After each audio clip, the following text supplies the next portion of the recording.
Coach, I want to talk a little bit about why we play 3-on-3 and not 5-on-5 in our camps.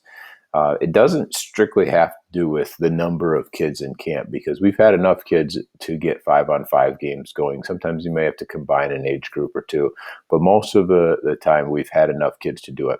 But the reason we don't do it, and there's a couple of reasons that we don't do it, is because first, you get more touches on the ball. So in 3-on-3, we have, get my marker here. In 3-on-3, we get more touches.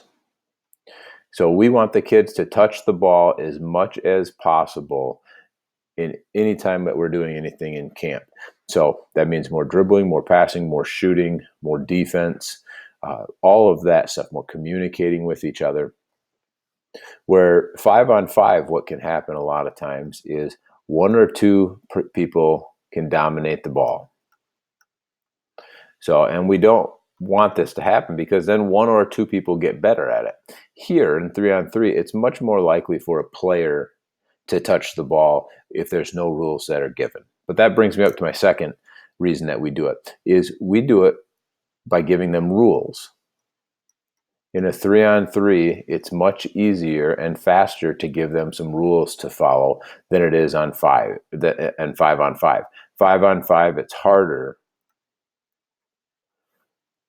to follow rules. And let me give you a couple of these rules that I'm talking about. We give our coaches a list of rules. So it may be something like everyone touches the ball. So you got to have everybody touch the ball before you can shoot. Or everyone dribbles.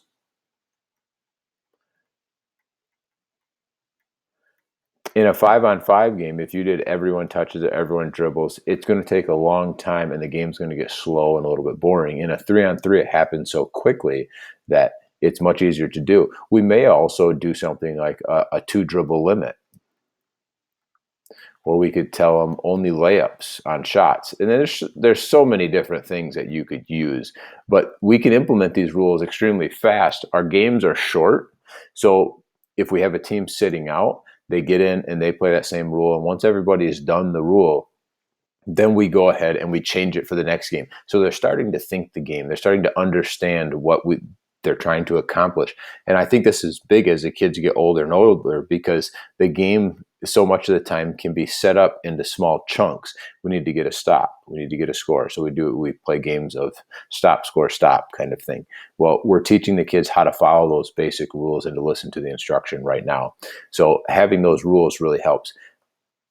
On the 5-on-5, could you give them some of these same rules? You can, but the problem with it is it takes too long, and we want camp to be fast-paced and fun, so it takes longer to do it, and then we have to use the whole court. It's very hard to play 5-on-5 in the half-court setting effectively. So when you're using the whole court, what you end up doing is less kids play.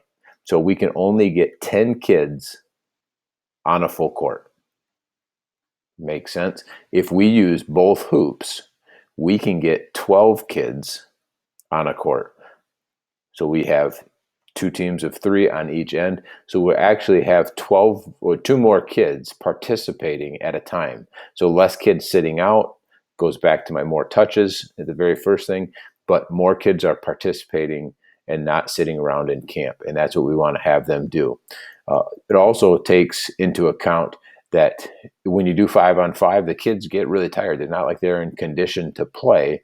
And fast break opportunities or somebody who gets out on kind of leaks out and gets to score, that kind of thing happens more often. In a 3-on-3, it doesn't happen because you've got to take the ball back.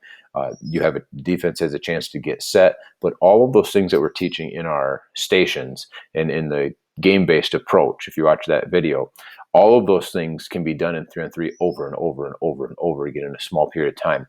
In 5-on-5, it may take several possessions to repeat an action, or it may never be repeated because of the way things are set up.